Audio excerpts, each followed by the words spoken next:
All right, let's just jump right into it. If you're a controller player, you know the struggle, right? Trying to find that sweet spot between insane mechanics and just laser beam aim.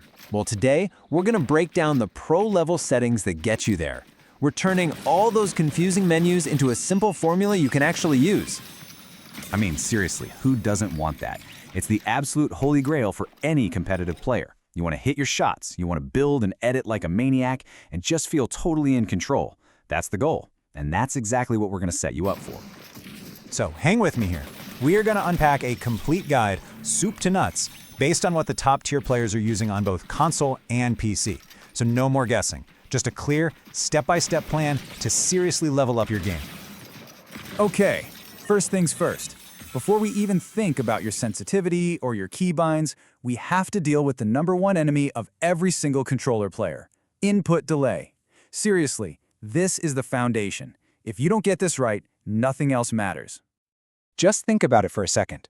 If there's even a tiny lag between what your brain wants to do, what your thumb actually does, and what happens on screen, you're always playing catch-up. Your edits feel muddy, your aim feels floaty. So our goal here is simple. Get that delay as close to zero as humanly possible. Okay, this part right here is non-negotiable. This is step 1. You gotta do this. Go into your settings and just turn every single one of these off. VSync, all the replays, NVIDIA highlights, they are huge culprits for adding lag. Performance mode, that's your new best friend. It's all about low delay and high frames. And yeah, even if you're not using them, disable gyro and foot controller. Just clean it all up. We have to slay that delay. All right, so now that we've crushed that input delay, let's move on. Section 2 is all about making sure you're getting the best information possible from the game, both what you see and what you hear. So right here, you've got a pretty interesting choice to make.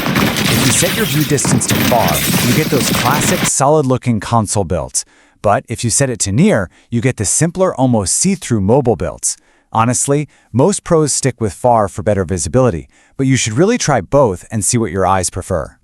Now, for maximum visual clarity, here's the magic formula. Jacking up the brightness to 115% makes enemies in the shadows really pop.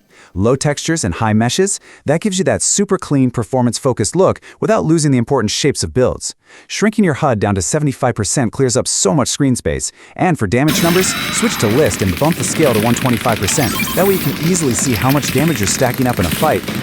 Okay, I need you to lean in and listen close for this one. Because this next setting, it's probably the single biggest competitive advantage you can give yourself in the field. I'm not kidding, this is an absolute game changer. And here it is, Visualize Sound Effects. Turning this on puts a little visual ring on your screen that shows you the exact direction of enemy footsteps, chests, even gunfire. You can literally see where people are, even if your audio isn't perfect or there's a ton going on. If you do one thing from this entire breakdown, turn this on. All right, now for the main event. The part everyone's been waiting for, sensitivity. This is where we dial in the numbers to give you that sticky aim and lightning-fast control that everybody's chasing. Let's finally demystify all these sliders. But before we get into the actual numbers, you have to understand what a dead zone is. Think of it as a small ignore zone right in the center of your thumbstick. A low number, like 7%, makes your aim feel super responsive. But if you set it too low and your character starts moving by themselves, that's stick drift, and you'll need to nudge that number up just a tiny bit until it stops. Okay, screenshot this if you have to. This is the core of our aim formula. A 2.1x build and edit multiplier is that perfect sweet spot. Fast enough for crazy mechanics, but still controllable. 40% for your look speed is a rock-solid base for tracking. And this is critical. We're using a linear input curve. That means you get a raw one-to-one response from your stick. No weird speed-ups, just pure muscle memory. And of course, crank that aim assist up to 100%. Now, when it comes to aiming down sights, your ADS sense, we get a little more surgical.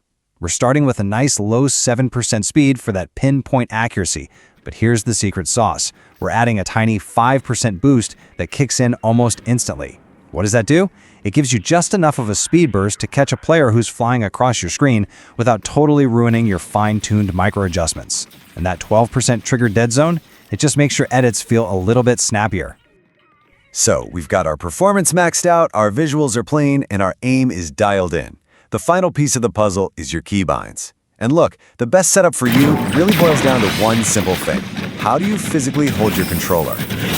So we're going to look at two super effective layouts here. One is for all you players with a standard grip, no paddles, not playing claw.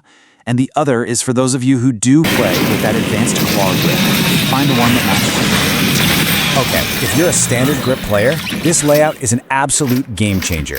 By putting jump on your right stick and edit on your left stick, you can do the two most important things in a fight: aim while jumping and move while editing without ever taking your thumbs off the sticks. It's huge.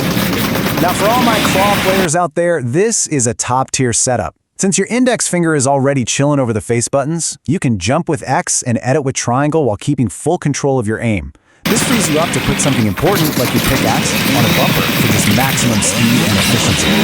And that's really the big takeaway here. This is the fundamental goal. It doesn't matter which keybinds you pick, the whole point is to never take your thumbs off the analog sticks. That right there is the secret sauce to being able to move, aim, build, and edit all at the same time, seamlessly. So let's wrap this all up. Here's your action plan. Number 1, and you do this first, slay that input delay. Step 2, maximize your info. Turn on visualized audio and get your visuals set for pure clarity. 3, copy these sensitivity numbers. They're an amazing base to start from. And finally, number 4, pick the keybind layout that actually fits how you hold the controller. Look, this formula is an incredibly powerful starting point, but the journey to find your perfect settings is always a personal one. So I want to leave you with the question: what's the one setting, big or small, that